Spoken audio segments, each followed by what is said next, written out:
What is prayer? Prayer is an encounter with the presence of God. அப்போ பாவம் என்ன பண்ணுது? பிரேயர்லெஸ் வாழ்க்கைக்கு நம்மளை கொண்டு போகுது.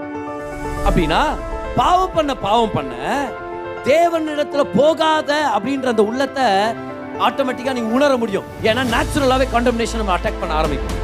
அப்போ தொடர்ந்து ஒருத்தன் பாவ வாழ்க்கையில இருந்தானா அவனுக்கு ஜெப வாழ்க்கையில இன்ட்ரெஸ்ட் கம்மியாயிரும். ஆனா தொடர்ந்து ஒருத்தன் ஜெப வாழ்க்கையில இருந்தா பாவம் பண்ற இன்ட்ரெஸ்ட் கம்மியாயிரும். பாருங்க, ஜெபிக்கிற மனுஷன் பாவம் பண்றதை நிப்பாட்டுவான்.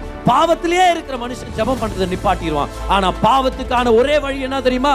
தேவனிடத்துல ஓடி வர்றது. கவனிங்க, பாவத்துக்கான விடுதலை பரிசுத்தம் இல்ல, பாவத்துக்கான விடுதலை பரிசுத்தமான தேவனோட ஒரு ஜெப நெருக்கம். It's a prayer relationship with God. Hallelujah. பாவ வாழ்க்கையில வெளியே வரணும்னா பரிசுத்தமா வாழணும்ன்ற பிரயாசம் இல்ல, பரிசுத்தரோட நெருக்கமா இருக்கணும்ன்ற அந்த இணைப்பு, அந்த ஜெப நெருக்கம்.